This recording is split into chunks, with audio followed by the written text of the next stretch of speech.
이상입니다. 오늘 말씀 같이 읽겠습니다. 마태복음 11장 28절에서 30절 말씀입니다.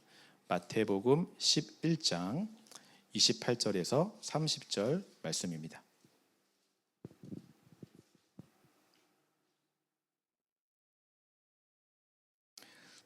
자, 우리 세 절 말씀이니까요. 우리 한 목소리로 같이 읽도록 하겠습니다. 함께 읽겠습니다. 시작. 수고하고 무거운 짐진 자들아 다 내게로 오라. 내가 너희를 쉬게 하리라. 나는 마음이 온유하고 겸손하니 나의 멍에를 메고 내게 배우라. 그리하면 너의 마음이 쉼을 얻으리니 이는 내 멍에는 쉽고 내 짐은 가벼움이라 하시니라. 아멘. 아까도 말씀드렸지만요, 지금 저희는 사순절 첫 3주간을 멈춤의 시간으로 함께 보내고 있습니다. 우리 첫 번째 주는 우리의 분주함을 멈추는 시간이었죠. 그래서 마리아처럼 예수님의 그 발 아래에 앉아서 그분의 음성을 듣는 시간을 우리가 함께 보냈습니다. 그리고 두 번째 주는 우리의 두려움을 멈추는 시간이었습니다. 말씀처럼, 우리가 지난주 보았던 말씀처럼 너희는 가만히 있어. 오늘 우리를 행하여 행하시는 하나님의 구원을 보라.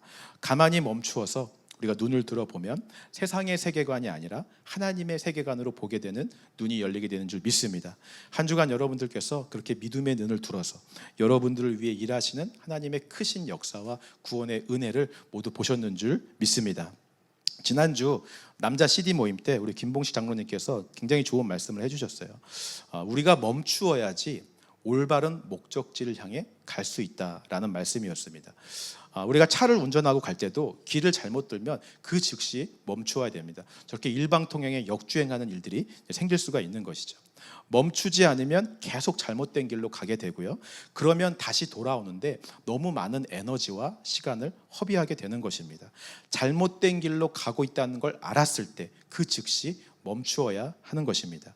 이번 사순절 3주간의 시간이 저와 여러분들에게 그런 시간이 좀 되었으면 좋겠어요. 가던 길을 잠시 멈추고 다시 우리가 가야 될 목적지를 설정하고 그렇게 주님과 함께 동행하며 나아갈 수 있는 시간이 되기를 주님의 이름으로 축원합니다. 오늘은요, 멈춤의 마지막 시간입니다. 방금 말씀드렸지만 우리가 멈추는 가장 큰 이유는 올바른 목적지를 가기 위함이죠. 오늘 말씀에서, 오늘 본문에서 그 올바른 목적지는 바로 예수님이라고 말씀하십니다. 내게로 와서 쉬라 라고 예수님이 말씀하시죠. 그 안식과 쉼이 있는 예수님의 품, 그리고 예수님의 날개 아래가 오늘 우리가 가야 될 목적지인 것입니다. 자, 그렇다면 그곳으로 우리가 가기 위해서 오늘 우리가 멈추어야 될 것은 무엇일까요? 이렇게 질문하면 여러분들이 좀 더 쉽게 대답할 수 있을 것 같아요. 예수님에게로 가는 길을 가장 방해하고 가로막는 것이 무엇입니까? 바로 나라고 하는 존재이죠. 오늘은 멈춤의 마지막 시간으로서요, 나라는 존재 자체를 좀 멈추는 시간이 되었으면 좋겠습니다. 우리 28절 말씀을 다시 한번 읽어볼게요. 함께 읽겠습니다. 시작. 수고하고 무거운 짐진 자들아 다 내게로 오라. 내가 너희를 쉬게 하리라. 자, 예수님께서 수고하고 무거운 짐진 자를 부르십니다. 자, 그렇다면 수고하고 무거운 짐진 자들은 누구일까요? 많은 경우에 우리는 이 구절만 성경에서 따로 떼어서 읽기 때문에 문자 그대로 수고하고 무거운 짐진 자들은 세상에서 열심히 일하는 자들, 삶을 살아내느라 아주 바쁘고 힘든 자들을 생각할 때가 많습니다. 물론 그것도 맞지만 11장 전체를 읽어보면 예수님께서 특정한 대상을 가리키면서 이 말씀을 하고 계시다는 것을 우리가 알 수 있습니다. 우리 그 앞절을 한번 읽어볼게요. 15절, 17절 말씀입니다. 함께 읽겠습니다. 시작.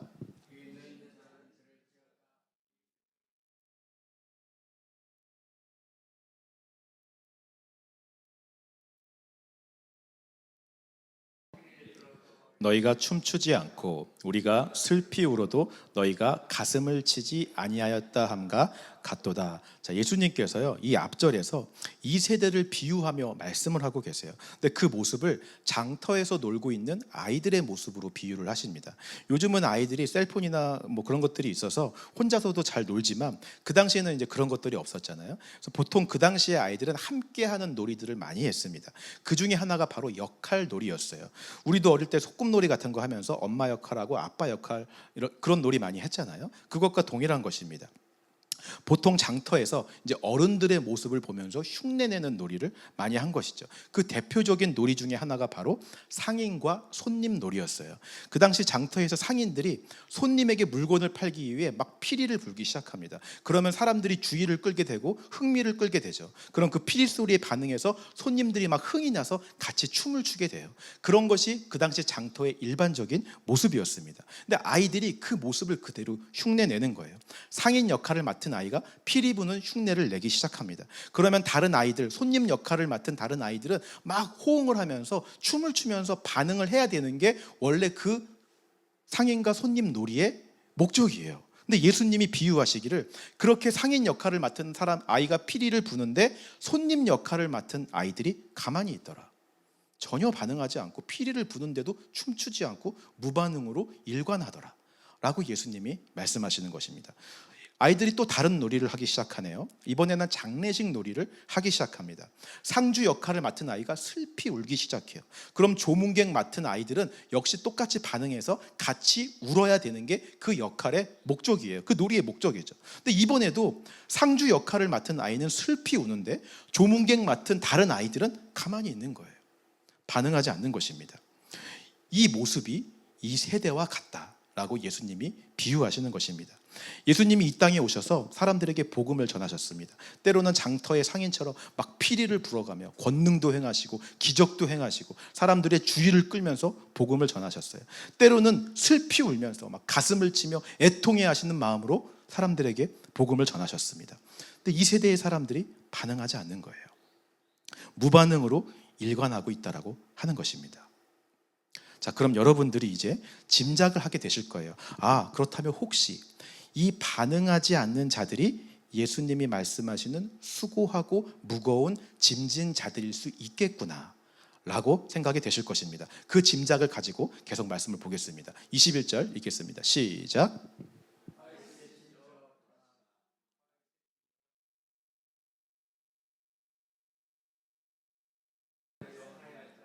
그들이 벌써 베옷을 입고 제에 앉아 회개하였으리라. 자, 대표적으로 그렇게 무반응했던 도시들의 이름을 열거하시죠. 바로 고라신과 베세다입니다.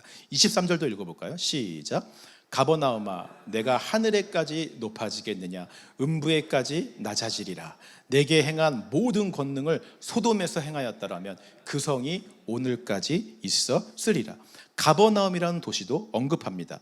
고라신, 벳세다, 가버나움 이 세 지역은요 모두 갈릴리 근처에 있는 그런 지역들이었어요. 그러니까 예수님이 가장 많은 기적을 베푸신 장소, 가장 많은 사역을 하신 곳이 바로 이 세 지역이었습니다. 우리가 잘 아는 오병이어의 기적도 바로 이 지역에서 일어났었죠.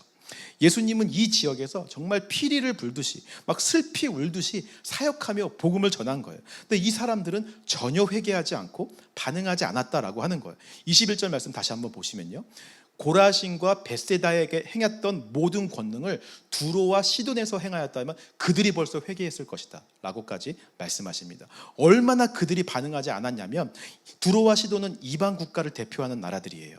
차라리 하나님을 알지 못하는 이방 나라들에게 가서 이 권능을 행하였더라면, 이 복음을 전하였더라면 그들은 진작에 회개했을 것이다 라고까지 말씀을 하시는 거예요. 그만큼 그들이 반응하지 않았다라고 하는 거죠. 23절도 한번 볼까요? 가버나움에게 행한 권능을 소돔에게 행했더라면, 소돔은 우리가 아는 대표적인 이방 나라이고요, 가장 타락한 국가로 멸망한 나라였습니다. 근데 이 나라에 그 권능을 행했다면 멸망하지 않았을 거다라고 말씀을 하시는 거죠. 자, 그렇다면 이 말씀에서 우리가 두 가지를 알 수가 있습니다. 첫 번째, 예수님의 말씀에 무반응으로 지금 반응하는 사람들은 하나님을 전혀 모르는 이방인들이 아니라 이스라엘 백성들, 유대인들이다라는 걸 알 수가 있죠. 지금 예수님은 하나님을 모르는 사람들에게 말씀하는 것이 아니라 하나님을 잘 아는 예수님을 믿는 자들을 대상으로 지금 이야기를 하고 계시는 거예요. 자, 두 번째는요, 이 사람들, 이 이스라엘과 유대인들은요, 하나님을 모르는 이방인들에게 복음을 전하면 회개했을 만큼 그 강력한 권능과 메시지를 행하였는데도 무반응으로 일관하는 그 마음 가운데 아주 완악하고 바뀌지 않는 마음의 태도가 있었다라고 하는 것입니다. 그 마음 가운데 아주 완악하고요, 아주 고집스럽고 말씀을 거부하고 수용하지 않는 태도가 있었다라고 하는 것이죠. 자, 그렇다면요, 아까 여러분들이 했던 그 짐작에 맞았어요. 수고하고 무거운 짐진 자들은 누구를 가리키는 것이었습니까? 말씀을 들어도 무반응으로 일관했던 이스라엘 백성들을 가리키는 것이었어요. 그리고 그들 마음 가운데에는 이방인들이라도 회개했을 권능을 보고도 회개하지 않은 완악한 마음이 있었습니다. 그리고 예수님은 그 완악한 마음을 오늘 수고하고 무거운 짐이라고 표현하고 계시는 거예요. 자, 그렇다면 이들은 왜 이렇게 마음 가운데 완악한 마음이 있었을까요? 이렇게 수고하고 무거운 짐을 왜 짊어지고 가는 것일까요? 고라신, 베스데다, 가버나움, 이 세 지역은 아까도 말씀드렸듯이 한 군데 모여 있는 지역이었습니다. 이 지역을 대표하는 특징이 한 가지가 있어요. 그게 뭐냐면 굉장히 종교적인 도시였다라고 하는 것입니다. 여기 사는 사람들은 회당 중심의 삶을 살았고요, 또 율법을 매일같이 낭독하고 안식일을 준수하고요, 정결 예식을 철저히 행하는 사람들이 모여있는 동네였어요. 그러니까 신앙에 전혀 관심 없는 사람들이 아니라 철저하게 신앙생활, 종교생활을 하는 사람들이 모여있는 동네였다라고 하는 것입니다. 그런데 그런 자들이 진짜 복음을 전하는 예수님의 말씀에는 귀를 기울이지 않는 거예요. 무반응으로 일관하는 것입니다. 예수님은 그들에게 회개하라, 천국에 가까웠느니라, 나를 믿는 자는 멸망치 않고 영생을 얻으리라, 분명하고 너무나 명확한 복음의 메시지를 전하셨습니다. 근데 그 말에 반응하지 않아요. 여러분, 그 이유가 무엇이겠습니까? 그 마음 가운데 있는 완악한 마음이 도대체 무엇이길래 이렇게 반응하지 않는 것입니까?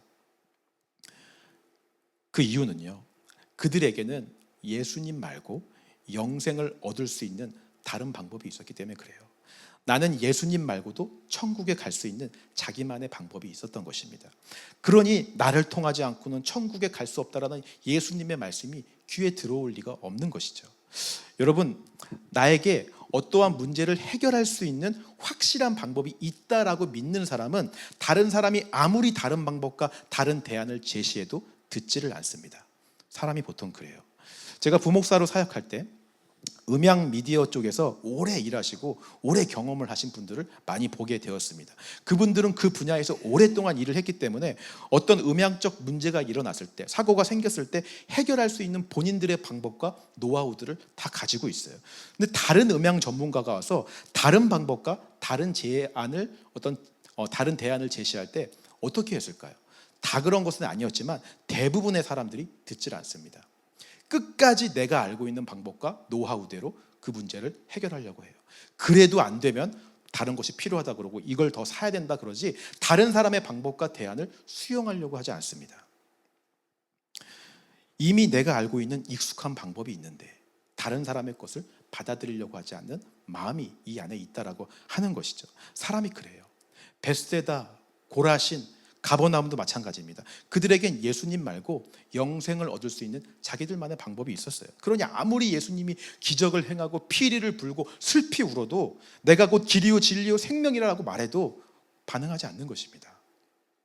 자, 그렇다면요, 그들이 그렇게 확신하는 방법, 영생을 얻고 천국에 갈 수 있다고 그들이 그렇게 신봉에 맞지 않는 그 방법이 무엇일까요?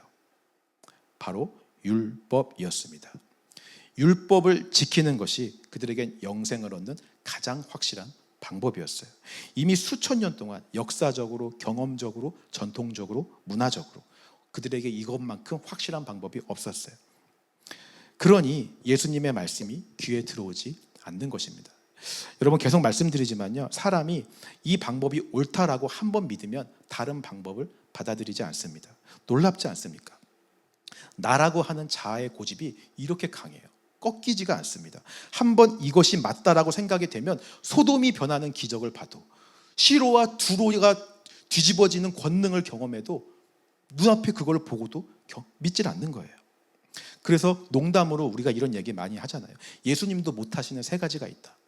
뭘까요, 여러분? 농담입니다, 여러분. 예수님이 못하시는 세 가지. 첫 번째, 안 믿겠다는 사람을 믿게 할 수 없다. 두 번째, 안 하겠다는 사람을 하게 할 수 없다. 세 번째, 안 변하겠다고 하는 사람을 변하게 할 수 없다. 그만큼 그 사람의 안에 있는 고집이 너무나 바꾸기가 어렵다라고 하는 것이죠.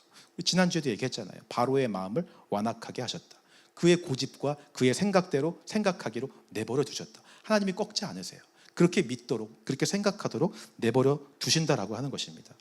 그러고 보니까요, 제 안에도 그런 게 있더라고요.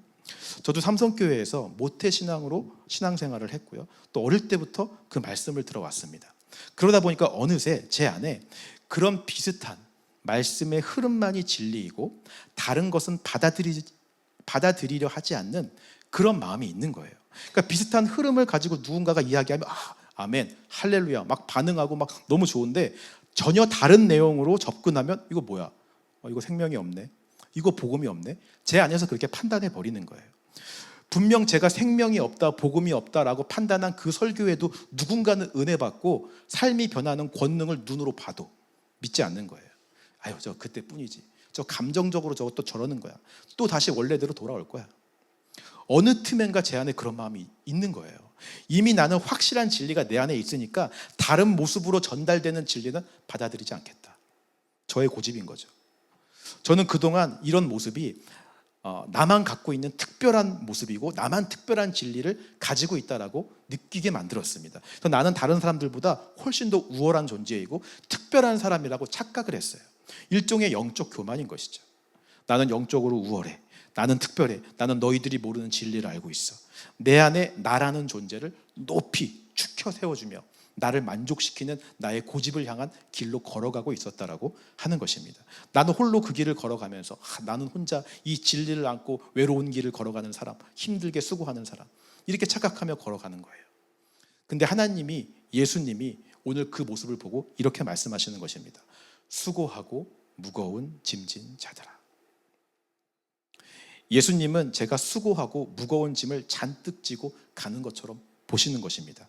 나라고 하는 고집을 잔뜩 껴안고 내가 옳다고 믿는 생각들을 짊어지고 가는 모습을 보시고 너무 무거워 보인다.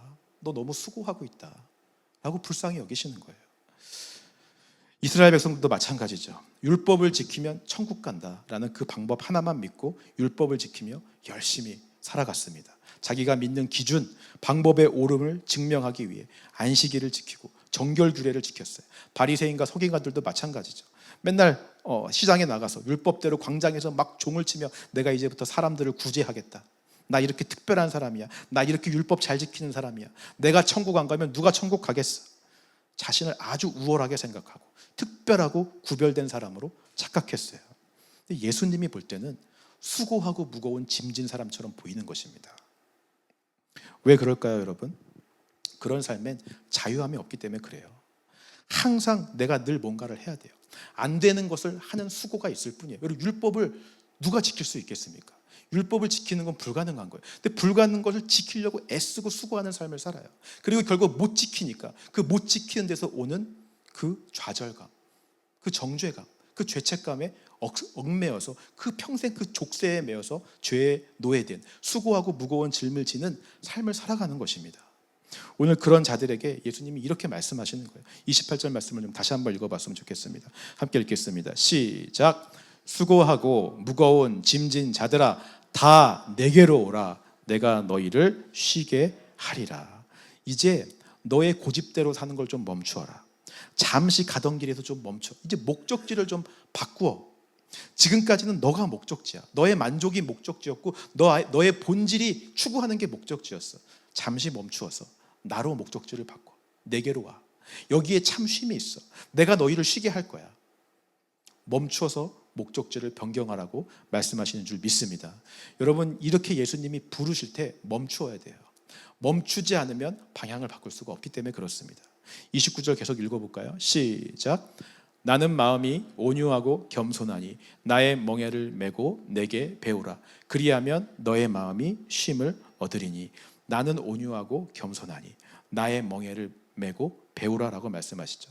그럼 멍에는요, 이렇게 생긴 것이 멍에입니다. 보통 두 마리의 소가 오른쪽 왼쪽 이렇게 서갖고 양쪽에 서서 끌게 되어 있게 생겼어요. 근데 그동안은 이 멍에를 두 마리가 끌고 가는 이 멍에를 혼자서 끌고 가는 거죠. 내가 교만해져 갖고 나만 옳다라고 주장하면서 나는 우월하다, 나는 특별하다라고 말하면서 혼자 신나게 이 멍에를 끌고 가는 거예요. 여러분, 우리는 몰랐지만 그 멍에가 얼마나 무거웠겠습니까? 우리는 잘 가고 있고 수고하며 애쓰며 가고 있다라고 착각했지만 우리가 지나온 길을 한번 보시기 바랍니다. 온통 삐뚤빼뚤해요. 혼자 잘났다고 끄는 소가 이 밭을 제대로 갈고 있나요? 무거운 짐은 다 지고 힘겹게 밭을 갈며 삐뚤빼뚤 걸어오는 것이죠. 예수님은 나라는 고집에 그 무거운 멍에를 벗고 오늘 예수님의 멍에를 함께 지자라고 말씀하세요. 예수님은 이미 그 멍에를 지고 걸어가고 계십니다. 십자가의 길을 이미 예수님은 걸어가고 계세요. 그 예수님의 십자가의 길에 동참하는 가장 좋은 방법이 무엇이겠습니까? 이미 걷고 있는 그 길 옆에 서서 예수님의 오른쪽 멍에를 메고 계시다면 그 왼쪽 멍에에 자연스럽게 들어가는 것이 그 길을 같이 걸어가는 가장 좋은 방법인 것입니다. 거기서 예수님의 발걸음을 내 발걸음에 맞추고 예수님의 호흡에 내 호흡을 맞추고 예수님이 언제 숨 쉬는지, 예수님의 오른발은 언제 나가는지, 예수님의 스피드는 어떤지 그대로 보고 흉내내며 따라가는 거예요. 그 걸음과 그 모든 행동을 배우며 나가는 것입니다. 오늘 그것을 예수님은 온유와 겸손을 배운다라고 말씀하고 계세요. 여기서 배운다라고 하는 이 헬라어는요, 단순히 학교에서 우리가 공부하고 지식을 배우다의 뜻이 아닙니다. 삶의 사고방식 자체를 바꾸다라는 뜻을 갖고 있어요. 그동안 나 혼자 멍에를 지고 가는 삶의 방식이었다면 이제는 예수님과 함께 멍에를 지고 가는 삶의 방식으로 바꾸는 걸 뜻하는 거예요. 그렇게 온유와 겸손을 배우라고 말씀하시는 것입니다. 어떻게 이렇게 할 수 있겠어요? 방법은 하나밖에 없는 것이죠. 내 방식을 버리는 것밖에 없어요. 나를 멈추는 것밖에 없습니다. 그리고 예수님에게 계속 맞추고 그 발걸음을 따라가는 것이죠. 그렇게 따라가다 보면 어느 틈엔가 예수님 옆에서 함께 걷고 있는 우리의 모습을 발견하게 되는 줄 믿습니다. 여러분, 이 길이요 굉장히 힘들 것 같고 어려울 것 같지만요, 놀랍게도요 예수님은 이렇게 약속하시네요. 30절 말씀 읽어보겠습니다. 시작. 이는 내 멍에는 쉽고 내 짐은 가벼움이라 하시니라. 예수님과 함께 지는 이 멍에는 쉽고 이 짐은 가볍다라고 말씀을 하십니다. 참으로 놀랍지 않습니까, 여러분? 내가 혼자 멍에를 지고 갈 때는 너무나 무거운 짐이었는데 예수님과 함께 가는 이 멍에는 너무나 쉽고 가볍다라고 말씀을 하세요. 왜냐하면 이미 예수님이 다 해놓으신 길이기 때문에. 온유의 성품, 겸손의 성품 다 예수님 안에 있는 거잖아요. 예수님이 십자가를 통해서 다 이루어 놓으신 것이고 그 길 안에 다 이것들이 묻어져 있어요. 십자가를 통해서 다 이루어진 사실입니다. 나는 그저 그 옆에 그대로 들어가서 그 예수님의 발걸음을 따라 걷고 예수님의 호흡을 같이 할 때 예수님에게 있던 온유와 예수님에 있던 겸손이 내 발걸음에도 묻어져서 나타나게 된다라고 하는 거예요. 그러니 이것만큼 쉬운 게 어디 있어요? 내가 힘으로 노력하고 애쓸 때는 온유와 겸손이 눈꽃만큼도 보이지 않았는데 예수님의 멍에를 함께 지고 그분과 같이 발걸음을 걷는 것만으로 그분의 온유가 내 발걸음에 나타나고 그분의 겸손이 내 호흡에 나타나게 된다 라고 말씀하시는 것입니다. 그렇기에 여기에 쉼이 있는 줄 믿습니다. 여러분, 사실요 제가 이 설교를 준비하면서 제가 원고를 작성하는데 중간에 이게 다 날아가 버렸어요. 갑자기 프로그램이 다운되면서 지금까지 해왔던 모든 설교가 다 날아가 버린 것입니다. 순간 정신이 확 나가버리더라고요. 이게 뭐지? 이 안에서 짜증과 분노가 막 올라오기 시작하는 거예요. 이 멈춤의 첫 번째 테마의 마지막 설교잖아요. 그렇기 때문에 제 나름대로 어떤 멋진 표현들과 그리고 문장 구조들 이런 것들을 애써서 머리 가운데 막 쥐어 짜내갖고 생각하면서 설교를 준비하고 있었어요. 근데 그게 한순간에 다 날아가 버리니까 너무너무 화가 나는 거예요. 이거 언제 다시 해? 처음부터 다시 시작하려면 너무 시간이 많이 걸리고 이 마음이 너무너무 불편한 거죠. 아무것도 하기 싫었어요. 컴퓨터를 막 그냥 집어 던져버리고 싶더라고요. 근데 갑자기 하나님이 저에게 이렇게 말씀하시는 거예요. 제가 방금까지 보고 있던 구절이었어요. 수고하고 무거운 짐진 자야, 내게로 와서 쉬어라. 지금까지는 눈으로 보면서 읽었던 말씀인데 이 말씀이 제 마음 가운데서 들려지기 시작했습니다. 그러고 보니까요, 내가 왜 이렇게 화가 나고 분노하고 있지? 지금까지 내가 애쓰고 수고한 것이 다 헛되어 버렸기 때문에 화가 나는 것이었습니다. 내 힘으로 만들었던 멋진 표현들, 내가 만들었던 문장 구조들, 지금까지 허비하며 노력했던 그 모든 노력들이 다 무의미한 것들이 되어서 화가 나는 것이었죠. 자세히 보니까요, 어느 팀엔가 설교 준비하는데도 저의 고집이 있더라고요. 제가 갖고 있는 저만의 루틴이 있는 거예요. 포기할 수 없는. 가장 먼저 성경을 역본별로 다 대조를 합니다. 가장 먼저 이 원어를 그대로 번역한 성경이 뭔가 그걸 찾고요. 헬라어, 히브리어 원어를 분석하고요. 이 성경 저자가 말하고자 하는 그 중심 내용이 뭔지를 가장 먼저 살피고, 이것들에 대해서 각 영역들에 있는 신학자들은 어떻게 주석을 했는지 다양한 주석책들을 살펴야지 설교 준비가 시작이 되는 거예요. 이게 저만의 고집스러운 루틴이에요. 이게 없으면 설교 준비를 안 하는 것입니다. 근데 이게 다 날아가 버렸으니 처음부터 다시 해야 된다고 생각하니까 화가 나는 거예요. 예수님이 그 수고하고 무거운 너의 생각, 너의 짐, 이렇게 하면 안 된다라는 생각조차 잠시 내려놓고 나에게 와서 쉬라라고 말씀하시는 거예요. 나의 멍에를 네가 좀 같이 지고 가면 어떻겠니? 라고 말씀하세요. 내가 쥐어 짜내서 만드는 네 표현이 아니라 나와 함께 걸으면서 내 멍에를 같이 지고 걸으면서 그 예수님의 발걸음에서 나오는 표현으로 설교 준비 한번 해봐라. 내가 생각한 신학 문장 구조가 아니라 예수님의 호흡에서 나오는 진리를 선포해라. 그저 예수님이 하신 것들을 전하고 그저 그 발걸음과 호흡을 따라하는 것만으로, 그 삶을 살아가는 것만으로 흘러나오는 자연스러운 예수님의 말씀, 내 안에서 실제가 되어진 말씀과 그 은혜를 나누라고 저에게 말씀을 하시는 거예요. 그러고 보니까 맞더라고요. 이 길이 더 쉬운 길인 거예요. 내가 애쓰고 수고하는 것보다 예수님과 함께 걸으며 설교 준비하는 게 더 쉬운 길인 줄 믿습니다. 그러니 순식간에 마음이 평안을 얻게 돼요. 진짜 말씀처럼 쉼을 얻게 되는 것입니다. 분명 다시 준비하는 것도 맞아요. 설교를 처음부터 다시 수고해야 되는 것도 맞지만 마음만은 쉼을 얻게 돼요. 평안을 얻게 되는 것이죠. 지금 이 설교가 예수님의 멍에를 함께 지고 처음부터 다시 준비한 설교입니다. 물론 여러분들이 들으실 때에는 너무 두서없고 막 정신없어 보일지 모르겠지만 저는 너무 쉽고 평안 가운데서, 은혜 가운데서 준비한 설교예요. 여러분, 그 설교를 지금 듣고 계시는 것입니다. 은혜가 되십니까? 예, 이렇게 피리를 부는데도 반응이 없으면 고라신입니다.